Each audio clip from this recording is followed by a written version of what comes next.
I've been thinking, like, as a filmmaker, as a storyteller, a lot of times when you're trying to write a script, when you're trying to make sense of something, it often feels formulaic, opening scene, this and that, and at the end. And as I've been watching the last short films that I made, like that I directed and I wrote, I've been going through this journey of like, who am I and what am I trying to say? What is the picture?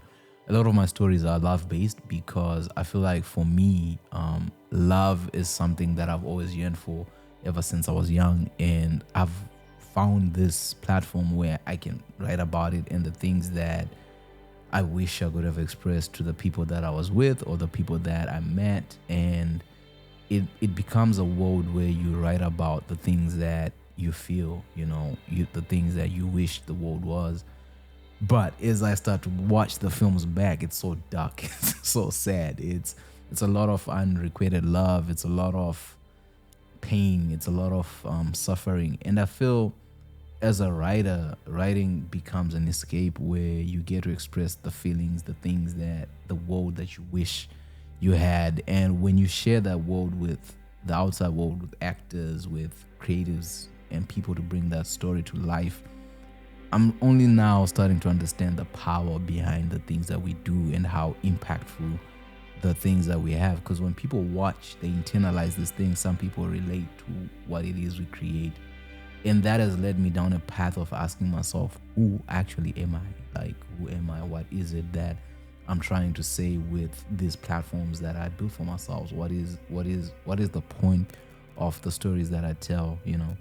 Someone once said to me, what's the point of short films? And I used to ask that same question, like, what's the point of short films? And I think the point of short films really is to be able to put a point across in the smallest time ever. Like, I think short films allow you to express yourself and to express your skills and showcase what you can do. I know there's no market, there's no financial reward, but the one thing that I've learned was making films and working in this industry is a certain group of people make a lot of money and it's so attractive to want to join it for those reasons. But at a certain point, it's just about the love of the art, the love of the thing that you're doing, which is storytelling, which I feel like a lot of people are attracted to it because of that. And, like becoming famous, becoming whatever, being known and having billions of people watching your stuff. I think that is intriguing and very attractive. But the more I do this, the more I realize filmmaking, storytelling, it's an expression. It's an artistic expression. And the more you do it to express yourself, the better the reward, whereby the reward is not necessarily in the views or in the money you make, but the reward is in the expression and being able to say, this is what I wanted to say. And then it comes back to that question of who am I and what is it that I am trying to say. And I think that's the maturity of the storyteller and the growth. And you see this in a lot of great works where we all agree and being like, yo, that's a great movie, or the script was good but the acting was terrible, or the acting was good but the script was terrible, where you find these moments where it's like, oh, so these guys are just doing it for the money and the promise of it. Because if you have projects that have a $300 million budget or 100, the creators are making bank, man. Like, I don't want to play. I would like that, but I would really like to have such a budget. But as long as I don't have that, I feel like these short films or on these platforms that we are on, the point of it is to say something meaningful. And I think for me, moving forward, that's actually something that I'm becoming conscious of. Because a lot of times when we're making films, they say, the best films are the ones that you write from experience. And you can be creative, you can be something. And I've used that as a crutch to be like, yo, I am been through this, but I can't do it. Like, I don't really know how to write a gangster movie because I didn't grow up around gangsters and I don't really understand gangster culture.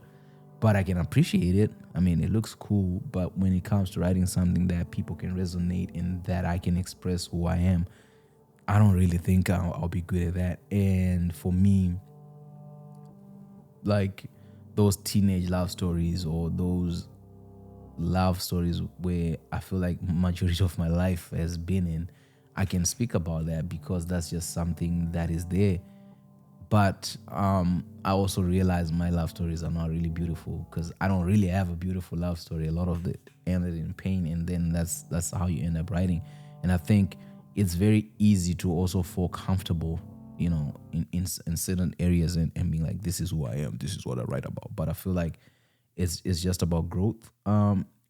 If we were to look at my last short film that I did, which is Someone You Won't Become, this film was inspired by the song by Verite and Poirier called Above the Salt. And in part of the chorus is just, it's someone you won't become.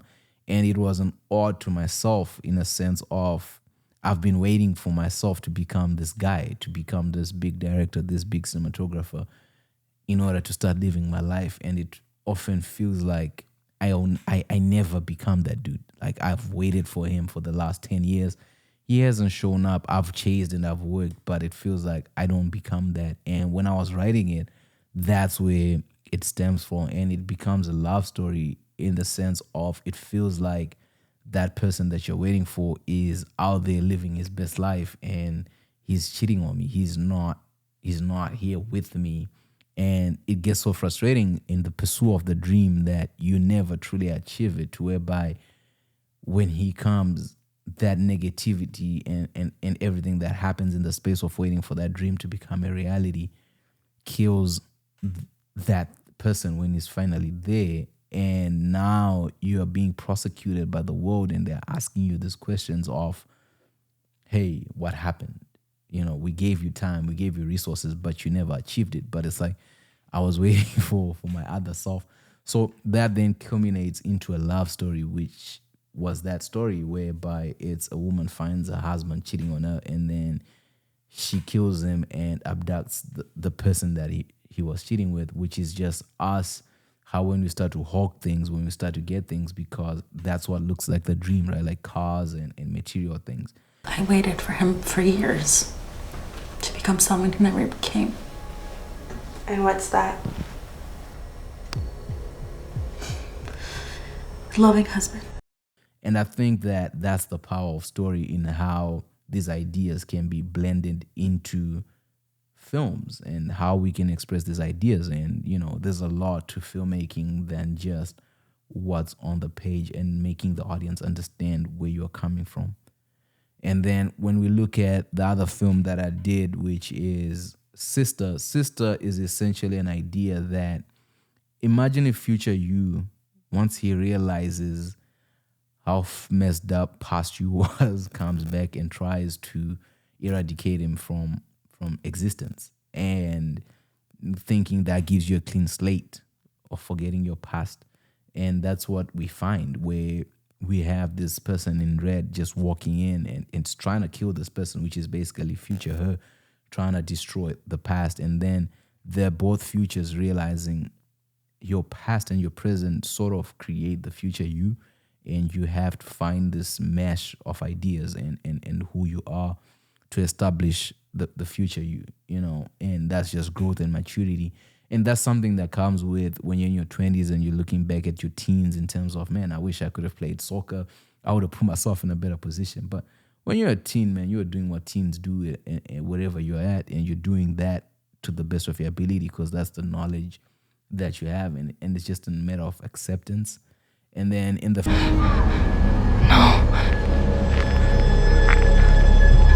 This is impossible. No. Run. Don't let her stab you again.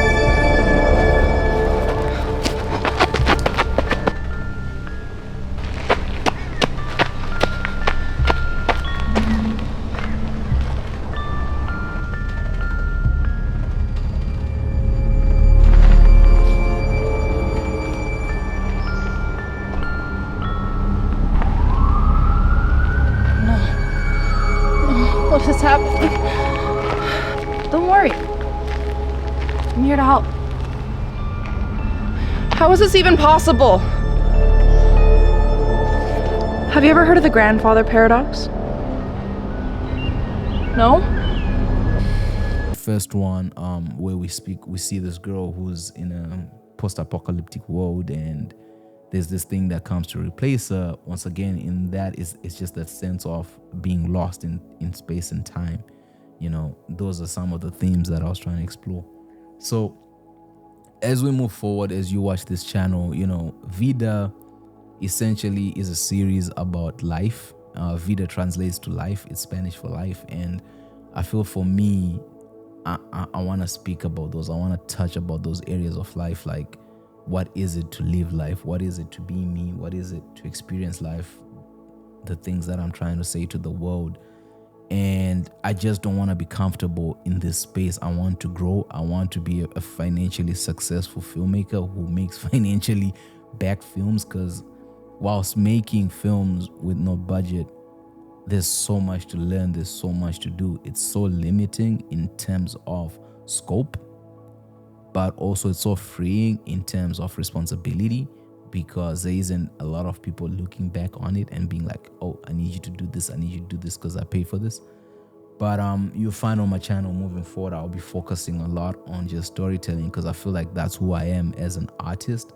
I've tried the YouTube thing, but I think the major difference between YouTube is being a YouTuber means giving people information and entertaining them and stuff like that. And being a storyteller is just telling stories and expressing an art. And I feel like YouTube is a very great platform to showcase the work that we do.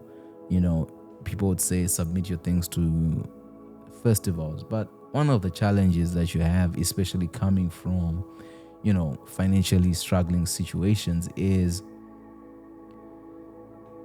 to put a film in a festival. You're being charged something around $60-$70, right? And out of 10 festivals, you're likely going to play in one. That's $700. And in my mind, $700, if I double that, you get a decent lens, or you can make another film, And so the key question is, what's the goal? Is the goal to get in festivals and hopefully your career picks up from there, or is it to make more films and then, keep working and hopefully one day be able to start making stuff for platforms like Netflix, like Disney and stuff like that? But that's a conversation and thought that I'm having, like, what's the next step? Because I really want to contribute to society in terms of filmmaking, in terms of just breaking in. And I know that I'm not the only one. There's probably a million people wanting to do the same thing. But I believe that the key to what's next for me, for you, for everybody is always,